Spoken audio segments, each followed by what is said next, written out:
Hey everybody, and welcome back to Investing with Wesley. Today's episode, I want to talk to you about index fund. Now, for the new viewers out there, I'll give you a broad explanation of what an index fund is, but I've made videos about that plenty in the past. Today's video is mostly going to be focused on a looming issue that seems to be becoming more and more of a problem as time progresses. With that being said, let's get into it. Okay, so for all you new people or people that just need a refresher on what an index fund is, an index fund is usually an ETF, an electronically traded fund, that invests in an overall index. So there's indexes like the S&P 500. So an index fund would be like ticker symbol SPY. It's an ETF that invests in the entire S&P 500. So owning one share of SPY means you own a tiny fraction of all the S&P 500. There's literally indexes for everything. There's indexes for the Russell 2000, the Russell 1000, the S&P 500, the S&P 500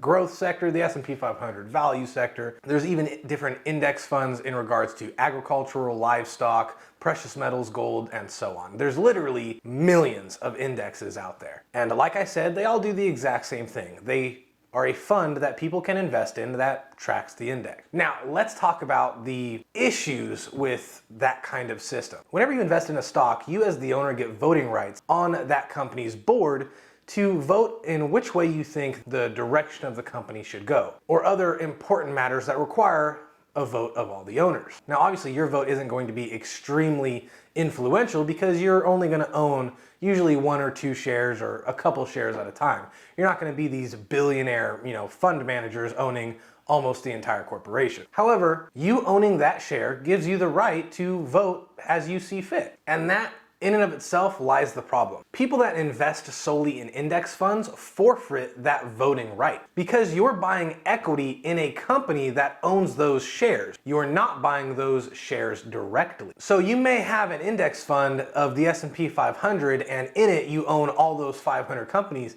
but you don't actually get to vote on any of those companies because in reality, the only thing you own is shareable equity of Vanguard or BlackRock or any of these big fund managers that actually own those companies. Now, like I said, in the past, it wasn't that big of an issue, but as time progresses and as more and more people start investing in DIY methods and just indexing the broad overall market, more and more money is flowing to these fund managers, and thus more and more money is getting flooded into those indexes and into the shares that they're invested in. Now, this creates a bubble for the consumer because more money flowing into these markets just at a passive investment kind of style is just flooding these markets and in a sense propping up the prices of all these investments when it really doesn't warrant, and the intrinsic value of these companies don't actually meet what the traded share price is. Think about Tesla when they joined the S&P 500. All the fund managers that have index funds investing in the S&P 500 had to then invest the appropriate weight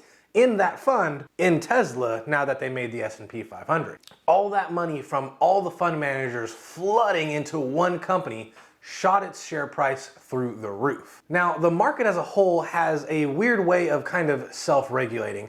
And when that happened, after about 2 or 3 months, the share price of Tesla actually went back down to what its trading average was at the time. But we're not talking about market averages and the market and the growth of the share price as a whole. We're talking about companies in general and how these companies are structured and the voting rights held within them. As more and more people put their money into these giant funds like Vanguard or BlackRock, you're giving more and more equity to those fund managers. Now, these funds and fund managers only consisted of about 2% of the total stock market value in 2000. But come 2008, that had grown all the way to 17%, meaning by 2008, over 17% of the entire value of the market itself was held in these fund families. Now, the three fund families that control the vast majority of these indexes are State Street, BlackRock, and Vanguard. And although in 2000 they only owned 2% and in 2008 it had grown to 17%, we are now hovering at about 80% total ownership in all these shares. And the scary part is that if this trend continues,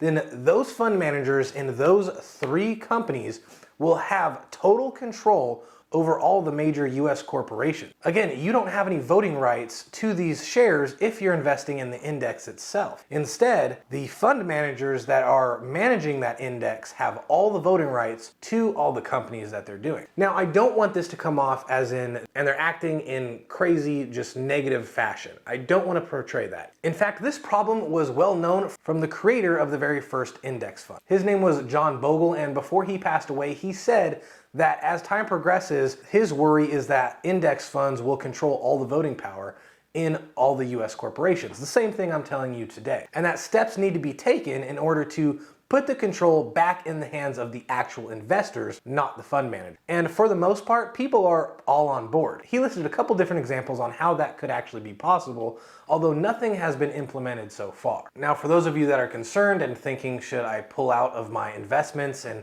pull out of the indexes themselves and then invest directly into those companies themselves? Honestly, if you have the money to invest in the companies themselves instead of the indexes, then absolutely you should invest in those companies because you get those voting rights. And again, although it'll probably be negligible, I still am more comfortable knowing exactly what I'm owning in all of these companies as opposed to letting the index fund have all the power. But also, this is no reason to panic sell or pull out of index. Although they have a huge dominance over the entire equities market in the United States, like I said, everyone is working together to kind of solve this problem, and people are all working in good faith. And it's for that very reason itself, I don't really think we have anything to worry about just yet. After all, they have a large dominance in the markets already, and they're not really using that to influence the markets as a whole, at least not yet. Only time will tell. I hope you got value in this video. If you did, please remember to like and subscribe. It really helps this channel get out there. I have a dedicated Facebook and Instagram account, so if you ever had a question or comment or want something addressed, you can feel free to reach me there. Either way though, the choice is yours, and I'll see you in the next episode.